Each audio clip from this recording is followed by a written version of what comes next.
Welcome friends. சிறகடி கேசி serial இன்றைக்கி எபிசோடில் வரக்கூடிய சுவாரஸ்யமான சீன்ஸ் பற்றி பார்க்கலாம்.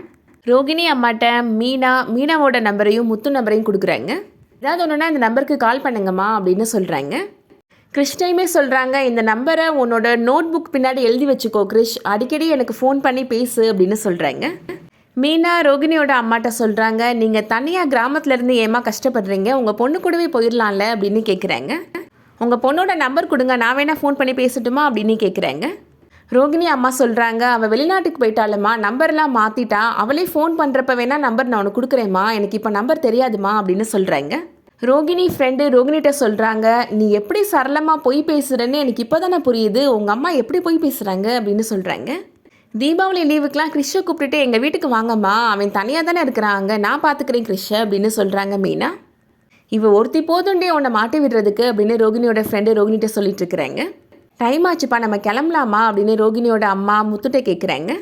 உங்களுக்கு வேலை இருந்தால் சொல்லுங்கள் தம்பி, நான் வேணா வேறு ஏதாவது கார் பிடிச்சி போய்க்கிறேன் அப்படின்னு சொல்கிறாங்க ரோகிணியோட அம்மா.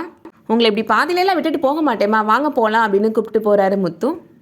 ரோகிணியோட ஃப்ரெண்டும் இப்போ அவங்களோட ரூமுக்கு போகிறாங்க. ரோகிணி அவங்க ஃப்ரெண்டுகிட்ட சொல்கிறாங்க, இந்த மீனா என்ன பெரிய அன்னை தெரசாவா அப்படின்னு கேட்குறாங்க. ஊரில் இருக்கிற குழந்தைங்கமெல்லாம் ரொம்ப பாசமாக நடந்துக்கிறா, என்னமோ இவளுக்கு 10 பிள்ளை பிறந்த மாதிரி அப்படின்னு சொல்கிறாங்க. உன் பையன் மேலே அவள் பாசமாக இருக்கிறான்னு உனக்கு பொறாமையாக இருக்குதா அப்படின்னு கேட்குறாங்க ரோகிணியோட ஃப்ரெண்டு. நல்ல வேளை அம்மா வீட்டுக்குள்ளே வந்திருந்தா எவ்வளோ பிரச்சனையாக இருக்கும் அப்படின்னு சொல்லிட்டு இருக்கிறாங்க ரோகிணி ஃப்ரெண்டு சொல்கிறாங்க, நீ ஒரு விஷயத்தை கவனிச்சியா, மீனா துருவி எவ்வளோ கேள்வி கேட்டாங்க, ஆனால் உன் பையன் எதுவுமே சொல்லாமல் அமைதியாக இருந்தான் பார்த்தியா அப்படின்னு சொல்கிறாங்க. அவன் சின்ன பையன் கிடையாது, அவனுக்கு விவரம் புரிய ஆரம்பிச்சிருச்சு அப்படின்னு சொல்கிறாங்க. நாளை பின்ன என்ன நடக்குதுன்னு ஓன்ட்டே வந்து கேள்வி கேட்பான் அவன், அதுக்குள்ளே நீ இந்த பிரச்சனையை சால்வ் பண்ண பாரு அப்படின்னு சொல்கிறாங்க. நீ தனி கொடுத்தன போனால் தான் இந்த பிரச்சனையை சமாளிக்க முடியும் அப்படின்னு சொல்கிறாங்க. விஜயா இப்போ ரூம்குள்ளே வராங்க. நீயும் இங்கே தான் இருக்கிறியாமா அப்படின்னு ரோகிணியோட ஃப்ரெண்டை பார்த்து கேட்குறாங்க. அந்த ஃபைனான்ஷியலுக்கு கொடுக்க வேண்டிய மொத்த பணத்தையும் ரோகிணி தான் கொடுத்தாமா, உனக்கு தெரியுமா அப்படின்னு சொல்கிறாங்க. மீனா இந்த மாதிரி பெரிய இடத்து குடும்பத்துலேருந்து வந்திருந்தான்னா இந்நேரம் என் பிள்ளையை பிரித்து தனியாக கூப்பிட்டுட்டு போயிருப்பா அப்படின்னு சொல்கிறாங்க.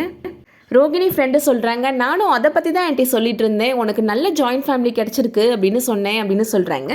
விஜயா சொல்கிறாங்க ரோகிணியோட ஃப்ரெண்டுகிட்ட, ரோகிணிக்கு நீ உண்மையிலே ரொம்ப நல்ல ஃப்ரெண்டுமா அப்படின்னு சொல்கிறாங்க. பார்வதி எனக்கு எப்படியோ அந்த மாதிரி தான் ரோகிணிக்கு நீ இருக்கிறம்மா, நீ வயசானா அப்படியே பார்வதி மாதிரியே இருப்பம்மா அப்படின்னு சொல்லிட்டு போகிறாங்க. நான் உங்கள் 2 பேருக்கும் ஜூஸ் கொண்டு வரேன் அப்படின்னு சொல்லிட்டு போகிறாங்க. நான் என்ன பார்க்குறதுக்கு பார்வதி ஆண்டி மாதிரியாக இருக்கிறேன், நான் என்ன அவ்வளோ குண்டாவாக இருக்கிறேன் அப்படின்னு ரோகிணியோட ஃப்ரெண்டு கேட்டுட்ருக்குறாங்க. நான் சீக்கிரமாகவே 0 சைஸ்க்கு வரேனா இல்லையா பாரு அப்படின்னு சொல்கிறாங்க.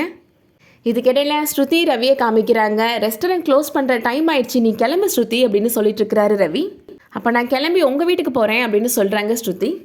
ஏன் என்னை இவ்வளோ டார்ச்சர் பண்ணிட்டுருக்குற ஸ்ருதி நீ அப்படின்னு கேட்குறாரு ரவி.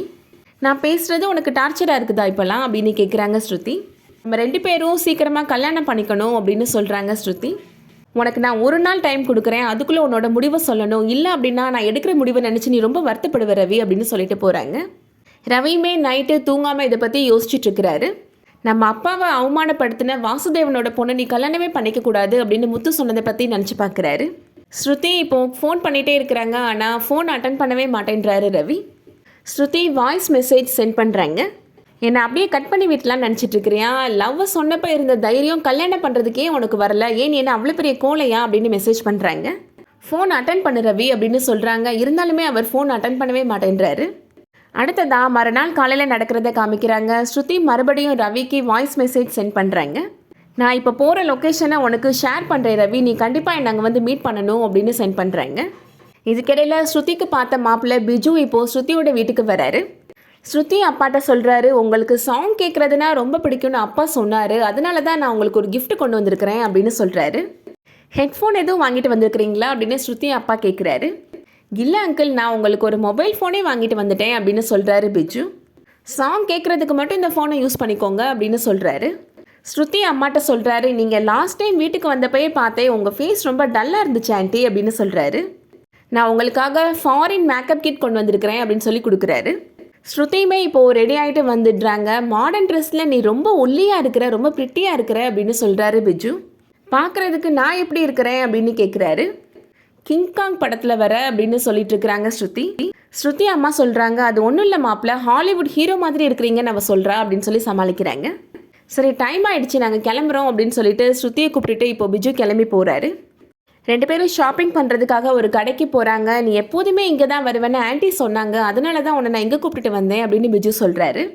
உனக்கு பிடிச்சதெல்லாம் பண்ணுற ஹஸ்பண்ட் கிடைக்க போகிறா, நீ ரொம்ப கொடுத்து வச்சவ அப்படின்னு சொல்லிட்டு இருக்கிறாரு. லிஃப்ட்டில் இப்போது 2 பேரும் போக போகிறாங்க. நம்ம 2 பேர் மட்டும்தான் லிஃப்ட்டில் தனியாக இருக்க போகிறோம், திடீர்னு சடனாக நின்றுச்சுன்னா ரொம்ப ஜாலியாக இருக்கும்ல அப்படின்னு சொல்லிட்டு இருக்கிறாரு. 2 பேருமே இப்போது லிஃப்ட்டுக்குள்ளே போகிறாங்க. டோர் க்ளோஸ் ஆக போகுது. அப்போ சடனாக வந்து ஒரு கை தடுத்து நிப்பாட்டுது. அங்கே யாருன்னு பார்த்தா இப்போது ரவியுமே அந்த லிஃப்ட்டுக்குள்ளே வராரு. அவரை பார்த்த உடனே ஸ்ருதி ரொம்ப சந்தோஷப்படுறாங்க. அதோட இன்னைக்கான எபிசோட் முடியுது. இந்த வீடியோ பிடிச்சிருந்துச்சுன்னா லைக் பண்ணிக்கோங்க. சீரியல் அப்டேட்ஸ்க்கு நம்ம சேனலை சப்ஸ்கிரைப் பண்ணிக்கோங்க. தேங்க்ஸ் ஃபார் வாட்சிங்.